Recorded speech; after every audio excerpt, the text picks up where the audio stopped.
Don't be surprised if the Chiefs are 4-4 after 8 games. Dude, that shit's not gonna happen.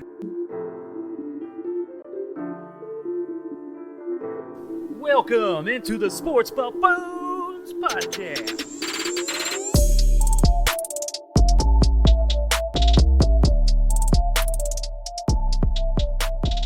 What is going on out there, boys and girls, ladies and gentlemen? Welcome back into the Sports Buffoon Studios on a Wednesday night here. We have Jason JG is back with us. What's up, my man? Not a whole lot. I missed you guys last week. I was too busy buying a bunch of Dogecoin. So if you're all wondering why I was gone last week, I was just busy emptying out all of my bank accounts and putting it in Doge. But Elon approved. Most importantly, it's good to be back with you guys. We're glad to have you back. Absolutely. Tanner, how you doing? I'm good, man. I'm good. You know, it's another week. Just another week. I mean, you got to have more excitement about your life, you know? Yeah. A little crazy. You know what I'm real excited about, actually, is that we had our Tomahawk Brewing Company beer get released here a few weeks ago, and we have officially poured it after letting it age over the past month now.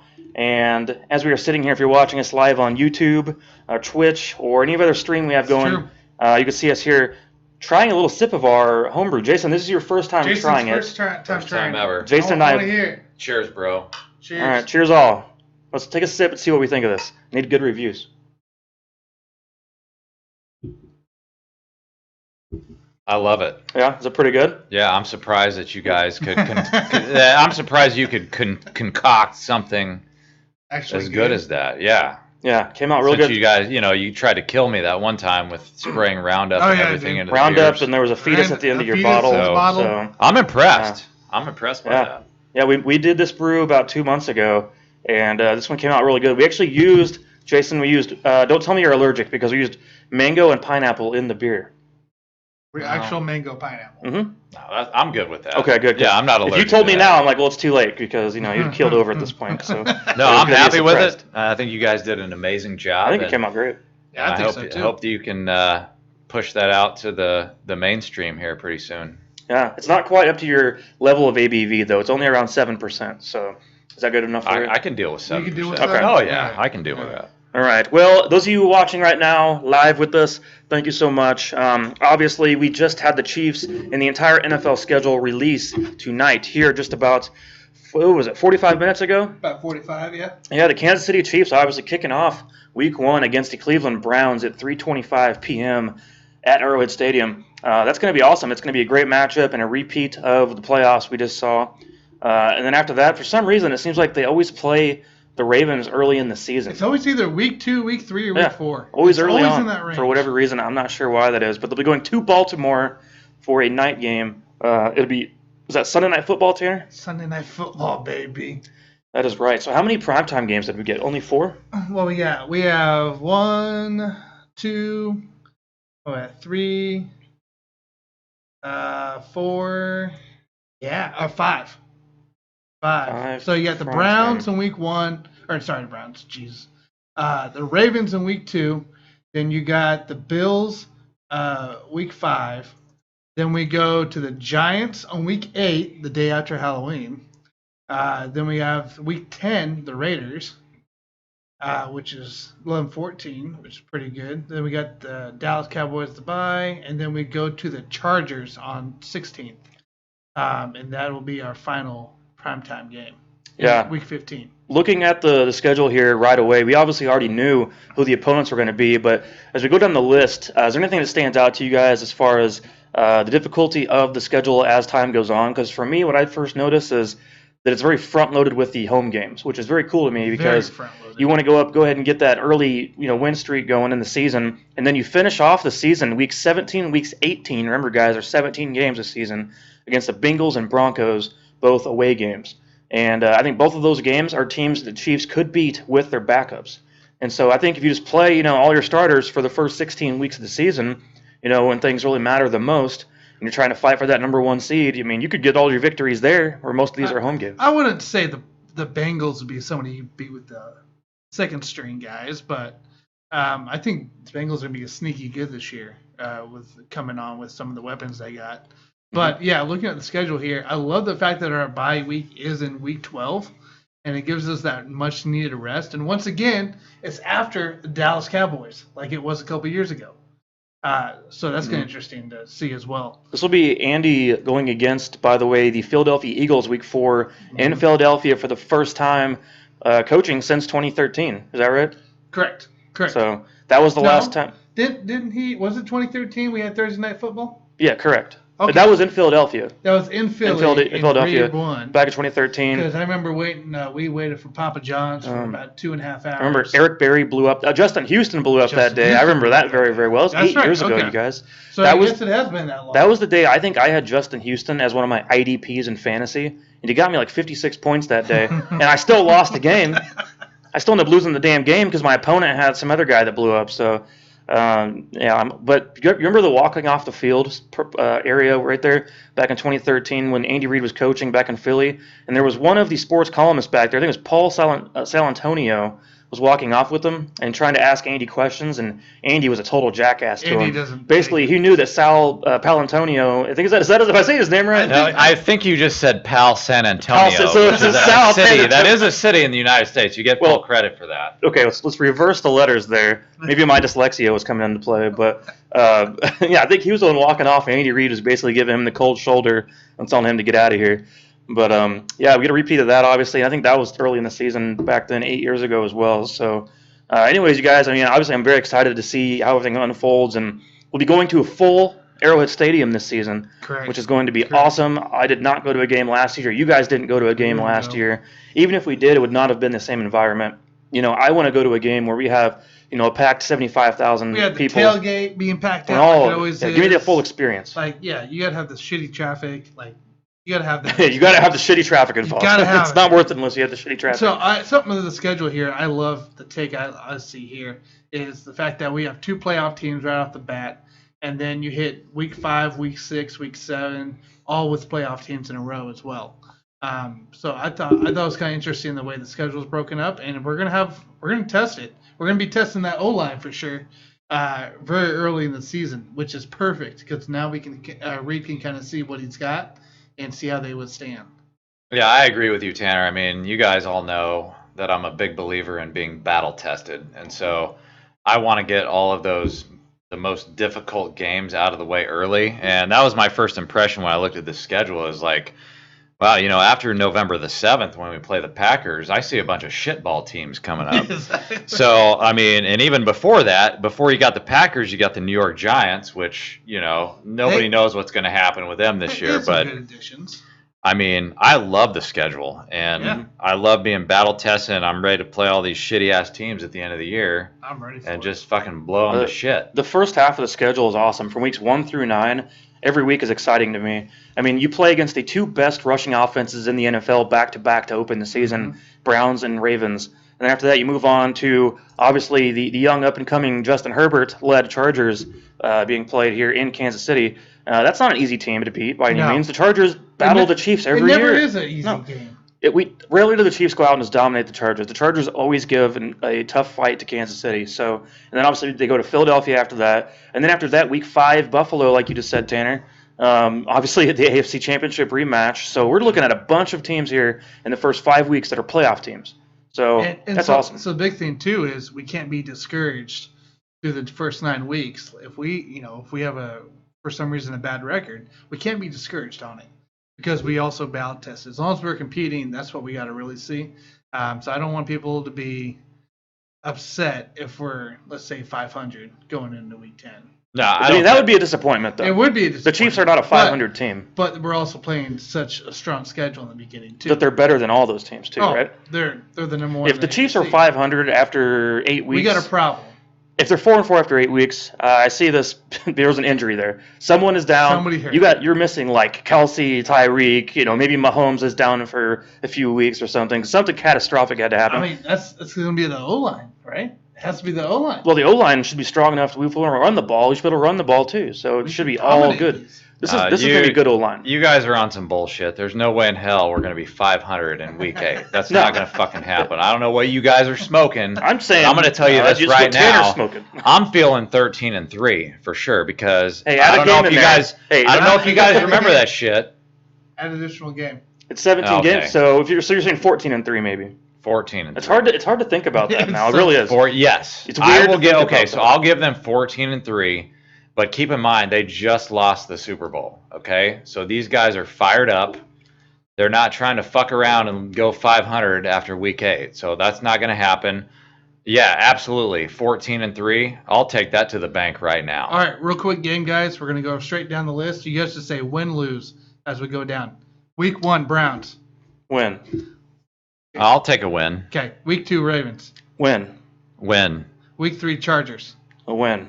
Win. Week 4, Philly. A win. Win. Week 5, Buffalo. A loss. I'm going to go with a loss there, Okay. just to get it out of the way. Okay. Week 6, Washington. Win. Win. Week 7, Titans. Loss. I'm going a loss as well. You guys, you and Okay. I are on the same wavelength here, Mike. Week 8, Giants. Win. That's a win. Week 9, Green Bay. Win. Blowout win. Blowout win. Yeah, Aaron You don't Rodgers think Aaron sucks. Rodgers playing? Rodgers fucking sucks. I don't care if he plays or not. Week 10, Raiders. And that's at And Las that's Vegas, I mean. In Las Vegas. It'll be a primetime game in Las Vegas. I'm going to go with a loss. I've got a win there. Yeah, Okay. 3 L's. Week 11, Cowboys. Tough game, but I'm Home going to go with a game. win. That's a win. Week 12's our bye. Week 13, Broncos. It's a win. Win. Week 14, Raiders. A win. That's my third loss. So the right Raiders at Arrowhead is the So loss. you're saying Raiders? Yeah. Wait, I mean, you it's said win versus in Las Vegas. we're right? gonna win in Las Vegas, But then lose at Arrowhead yeah, to the Raiders. Okay. because that's always that tough divisional matchup. I still say they split. They go 1-1. yeah, Raiders are they're not a gonna bad split team. no matter what. Okay. Week 15, at Chargers. A win. That's a win. Week 16, Pittsburgh home. Easy win. Win. Week 17, Bengals. A win. It's a win. And Week 18, the Broncos. a win. That's a win. So did we both equal out now 14-3? We both equal out at 14 and 3. Okay, we both agree Yeah. 14-3. Tanner, what was your thoughts on that? Yeah, I agree with you. I actually think we beat Buffalo, but we lose one game to the Chargers. So Mhm. I could see can the see that. Titans game being a struggle. I can see one of the Raiders games being a struggle and a Chargers game being a struggle. Yeah, But I I can think see we take that. care of Buffalo. And I agree with you. I could easily see that Buffalo game going towards I the mean, Chiefs, look what and we then did we 2 lose times one to last the year, right? Chargers. Yeah. 2 times last year we took Buffalo For sure. and they were a big, bad, and strong, and we tore them up. So yeah, I'm not too concerned with Buffalo. I love Josh Allen, but I'm not concerned. Well, you guys, I mean, obviously we went over the Chiefs there for a minute, which is super awesome. Jason, so far our early prediction of the year is 14-3. So we look at the rest of the schedule for Week 1. Obviously, we're looking really far ahead here in September. We're only going to have 3 preseason games, and so with that said, well, Week 1, just real quick, is there a game that stands out you guys are looking forward to in this one? Just in the schedule. Of the matchups for Week 1 coming up for the season, yeah. I'm actually pretty looking forward to that Giants game. New York Giants. What is you love the Giants, Tanner? I don't know what your deal is. I don't know. Weird. There's just something about them that some of their additions. just like blue, We have like- Dexter Lawrence there, and I love Dexter. You're just a big market guy. You like those big market Yeah, teams. I love the big market. I don't know. I That makes feel, sense. I feel like the Giants are one of those teams in the NFC that are going to really improve this year. Just with more additions they got, and their defense also improved. So I just feel like they could be a tougher matchup than what we see on the schedule. I like the opener for me, the Cowboys and Buccaneers on Thursday night to open the season, September 9th. Yeah. It's going to be a good game. I think the Cowboys are a legitimate, good quality, talented team If Dak's across the playing, we're board. good. They had a great draft once again. It's 2 years in a row the Cowboys had a good draft. So I think give them the Bucs a good, tough fight to begin the season. Yep. Maybe this is the Cowboys' year to finally break in the playoffs and do damage. I don't know. Maybe can Dak stay healthy? There's good games, and obviously for the Monday night game is Raiders versus Ravens. I think that's gonna be a great game as well. Nice. Yeah, my biggest thing is I'm just intrigued by the Chargers, and I want to see if Justin Herbert's going to take that next step forward, because I do think he is an elite talent, and can he get a win against the Chiefs? New head Can they coach. make the playoffs and make a Yep. run in the New head playoffs? coach lost some weapons on the O line, lost some weapons on the wide receiver front, lost Hunter Henry. So we're gonna have to see exactly what Herbert's made of. I think he'll impress us again, and hopefully this new coach can really take him to a new level. Yeah, Well, he can't I'm be any excited. worse. He can't be any worse than the last coach. I mean, that last guy. I mean, he had It's in some the problems. He had some problems. They just to couldn't be, finish, man. And I'm being nice here. You guys know me. I'm being super nice. He had some problems. So, guys, leading up, obviously, throughout the offseason here, we're going to be talking some fantasy football out there. So you prepare you for your draft.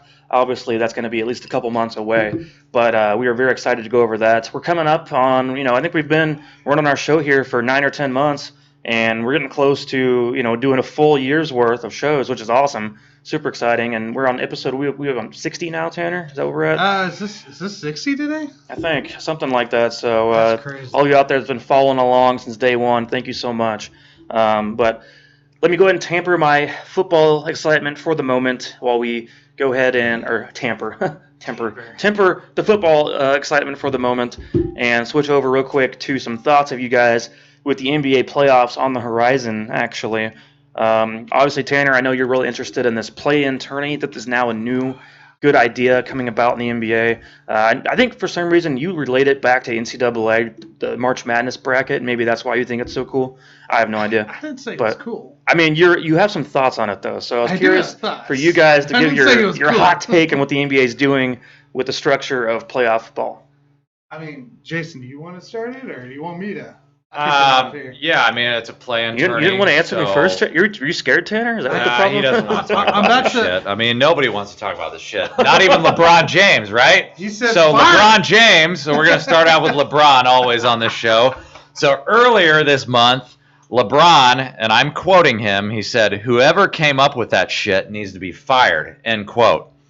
And so if LeBron doesn't like it, guess what? JG doesn't like it either, because I'm not what you would call a LeBron homer, but I do agree with him on this particular point.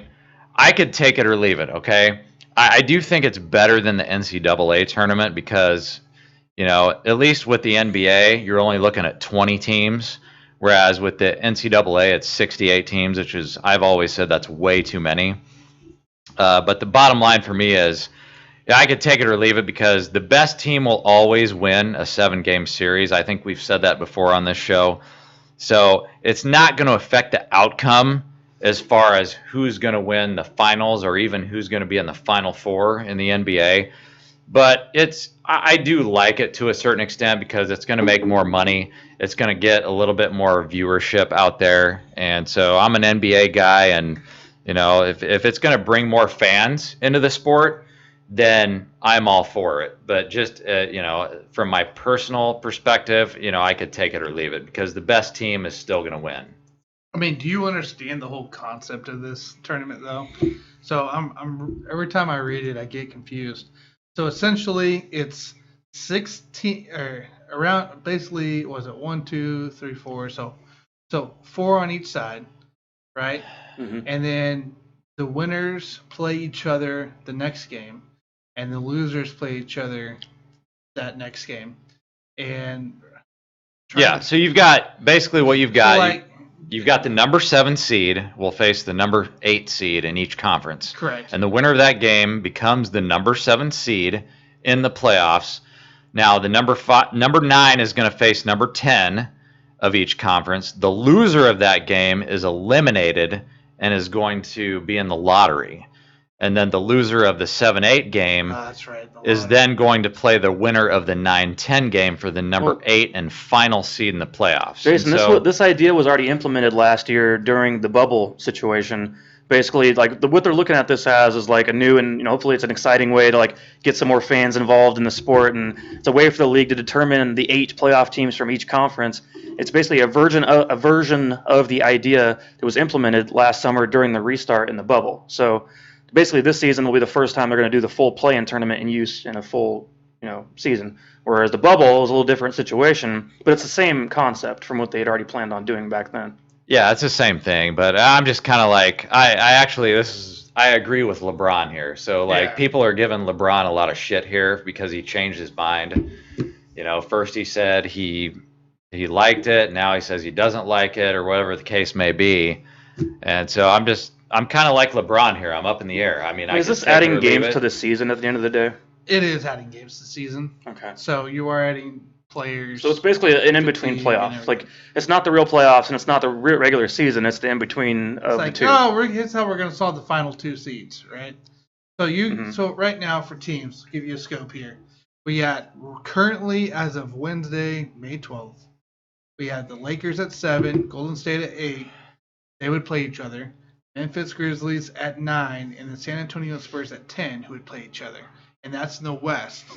And then you have in the East, you have the Celtics and Hornets at 7 and 8, and then the Pacers and the Wizards at 9 and 10. So basically you're seeing LeBron James and company having to actually play the play-in tournament, which is probably why he said something, because his team sucks when he's not on the court. AD's hurt again. So, it's ridiculous. So that's probably why he said what he said as well, because he's like, oh, I have to actually do this now? This is awful.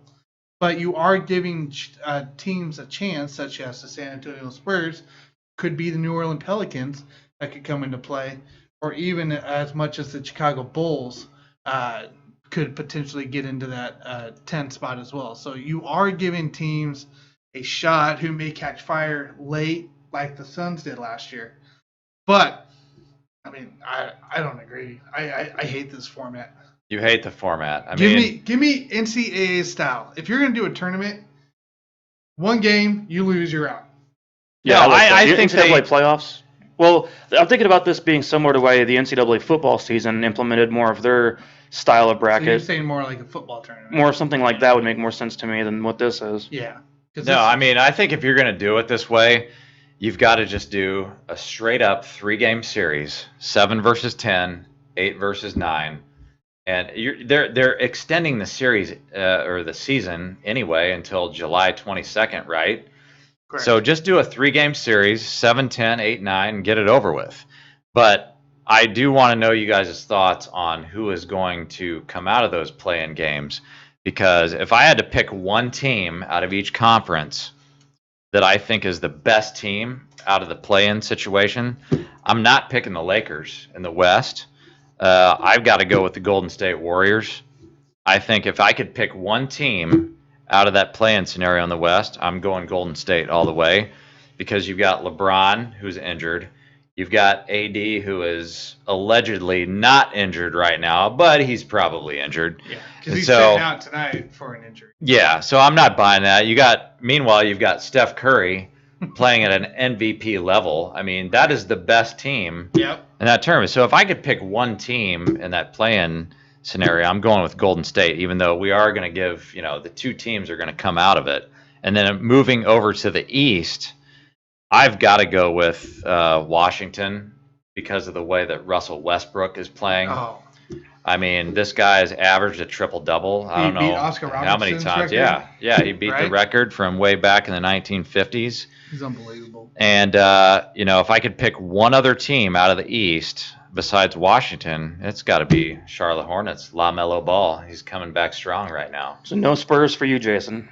Yeah, I would have gone with the Spurs. As you can see, I'm wearing my Spurs shirt right now. I am a Spurs homer, but the problem is that Derek White is injured and he's not going to play anymore. So that's one of their big players right now. And so, no, I mean, if they would have had him, I could have seen them, making some noise in the West in that play-in tournament. But no, the Spurs, they're looking forward to next year, I think. I see. I like the Spurs. I like the Spurs, but I like the Warriors, like you said, Jason. And then for me, I'm going to go with the Celtics in the East. Those are my picks. Celtics in the East. So Celtics did just lose Jason Tatum for the year. So that's another big player of theirs out. Well, wait, how long is he out? He's out the rest of the season. Rest of the season. Yeah, so they're done. called it. So now we got to talk about the Final Four then, right? Is that what we're doing next? Yeah. You're basically your Final Four. I mean, making that pick now, it felt like buying a stock when it's high and on the decline. So, I'm about to lose all my money after I just bet on the Celtics to win there. So you said your 7 and 8 seeds are the Warriors and the Lakers? I got the Warriors and the Lakers. Okay. As it stands right now, that's who 7 and 8. I got as well. I don't think the Grizzlies or San Antonio or even New Orleans will actually do anything. It's just kind of disappointing on that. Yeah, and then on the other side, I've got to go with Charlotte because of the Rookie of the Year, LaMelo Ball, and I've got to go with Washington, not just because of Russell Westbrook, but they've got Brad Beal as well. So they've got a two-headed horse on that team. I actually agree with you. Those are the two picks I got as well then. Because with Jason Tatum being out, for the Celtics. That put him out for the year. I was going to have the Celtics before today, and when we heard that news, well, you're not going to count the Celtics in. So, yeah, that's for sure. So, do you guys think, Jason, do you think as well, do you think the Bulls sneak in at all? Sneak into the play-in tournament? Do you think that's possible? No, I'm not seeing it with the Bulls right now. I mean, it's just like I think Indiana is still better than the Bulls. Yeah. I mean, so you're basically saying that Boston is going to drop out of the whole thing.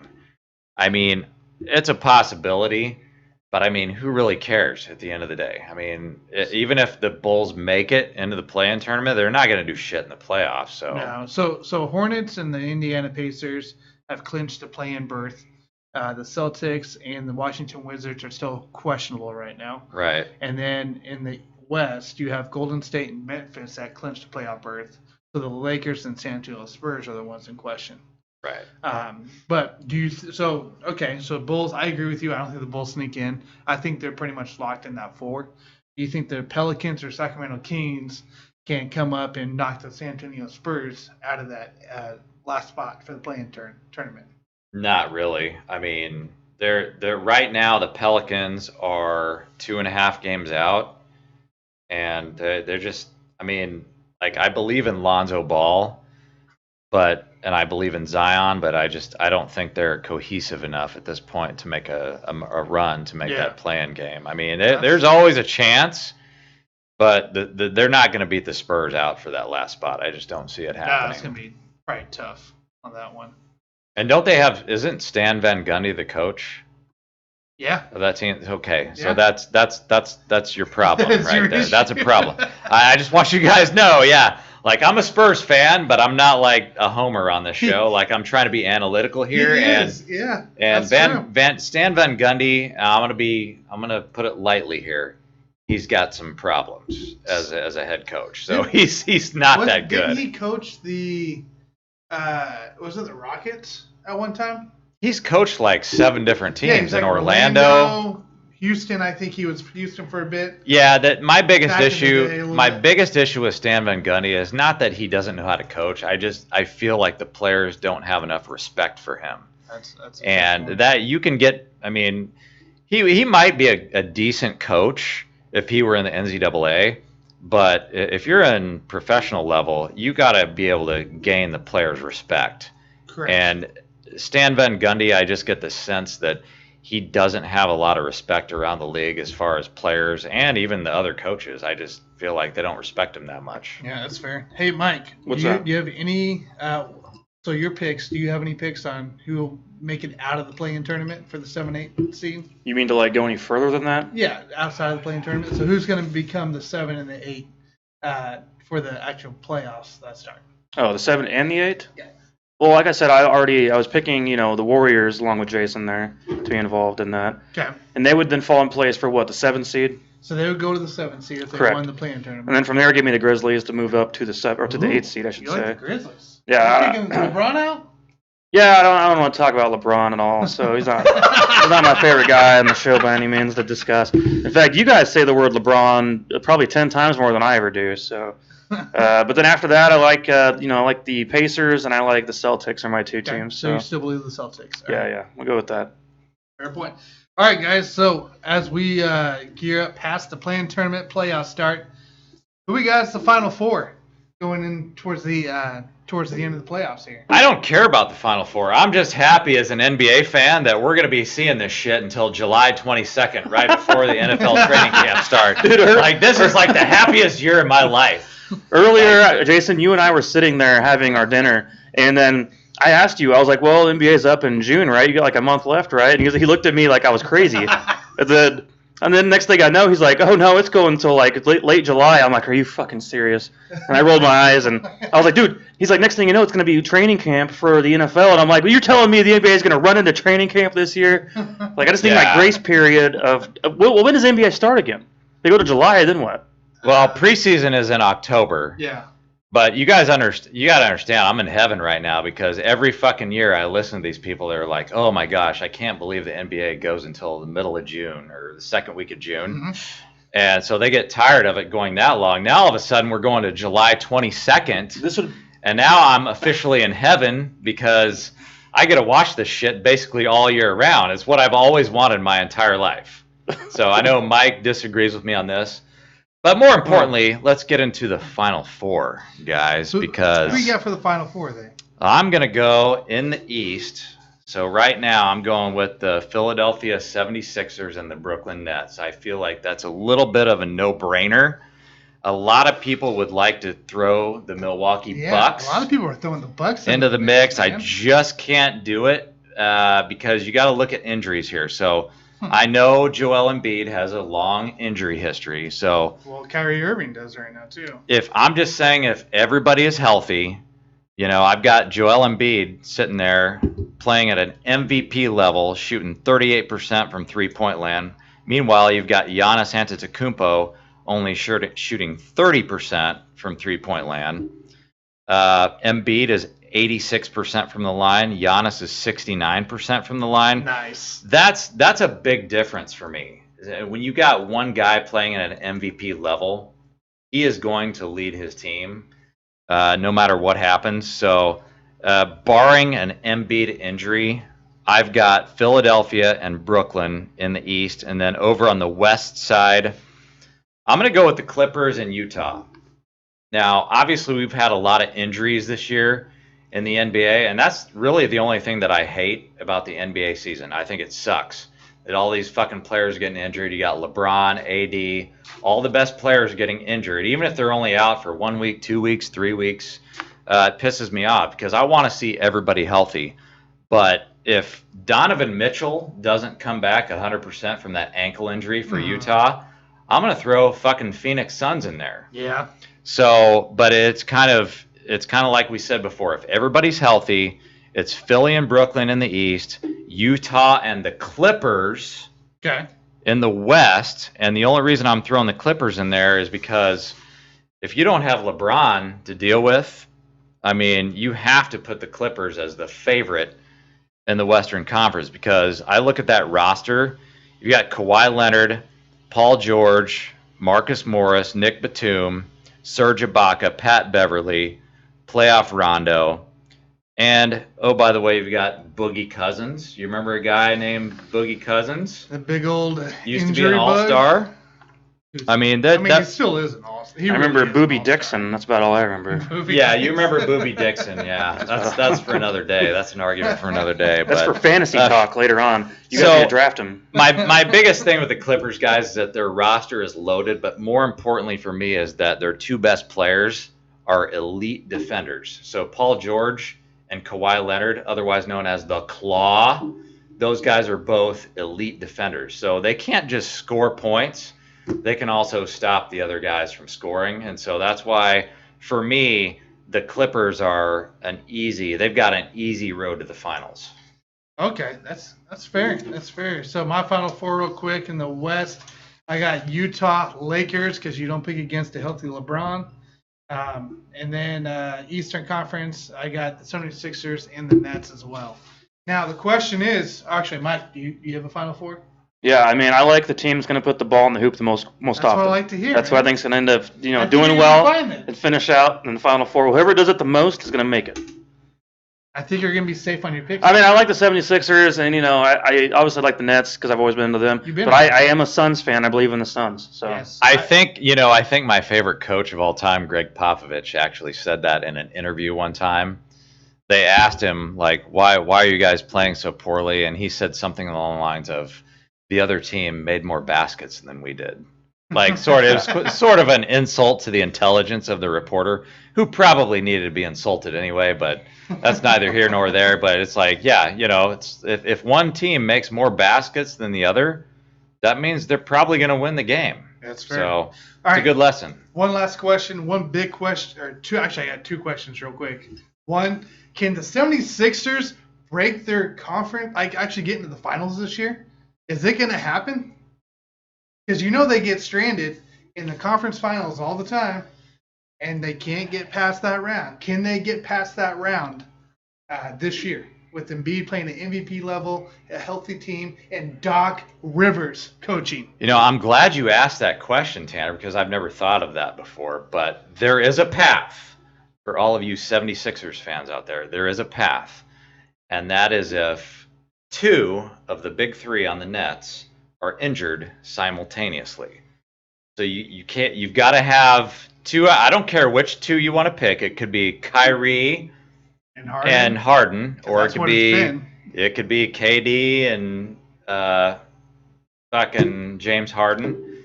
But if 2 of those guys have to be out at the same time for the Sixers to make the finals, that's the only way it's going to happen. Because if you have 2, I don't care which 2 you want to pick. You could have Kyrie. If we're saying that Kyrie and Harden are the lesser of the 3 guys, doesn't matter. They'll fucking destroy the 76ers. I guarantee it right now. All right, so you have the Nets in the finals, and then you have the Clippers, I assume, from the West, right? Yeah, that if I have to pick it right now, if everybody's healthy. It's way too early finals right now. So you got the Clippers, the Nets. Nets come away? They walk away with the championship? If everybody's healthy, yes. Healthy? Yeah, there's no way in hell that fucking Kawhi Leonard and Paul George are going to stop the big 3-headed horseman of the New Jersey Nets. Or I'm sorry. Damn it. Did I just say the New Jersey Nets? I'm so fucking pissed right now. Brooklyn Nets. It happens. Brooklyn Nets. To me, it's still the Washington Redskins forever. So, San Diego Chargers. We'll see if we get audited because I said the word Redskins. Most importantly, it's always going to be the Washington Bullets. Bullets. That's one of my favorite team names of all time. Yeah. That name will never change in my heart of hearts. So, Mike, you got the Nets winning, I assume. Yeah, I like that. I've always liked the Nets. I've always liked them. So I'm thinking my finals here is actually going to be because the Brooklyn Nets can't seem to play once with each other. Somebody's always hurt, and I think it just kills them. I'm going to go 76ers because the way Embiid's playing, and I think I'm going to go Lakers. You going with the Lakers? I'm going to Lakers. The Lake Show all the way. LeBron James coming into play. As long as LeBron is healthy and he's been sitting out to get that ankle healthy, he comes out firing again. Like, how do you pick against him? Who cares who they play? Well, we've got a big Lakers topic for you guys on the next round, so we'll get to the Lakers a little bit later. That's right. Yeah, that is right, you guys. So we're going to talk about a little bit of Royals with you guys here, and just a little bit if you're still following along with us on YouTube. If not, though, we're going to switch it over real quick. Those of you still following along, watching us live, go ahead and stick around. And with that said, though, we'll talk Royals. We'll talk a little bit more AD with the Lakers, and a little bit about why the month of May is such a problem with the Kansas City sports. So with that said, you guys, for episode number 1 of today, thank you very much, and I will see you all on the next one. See you guys. See you guys. We out.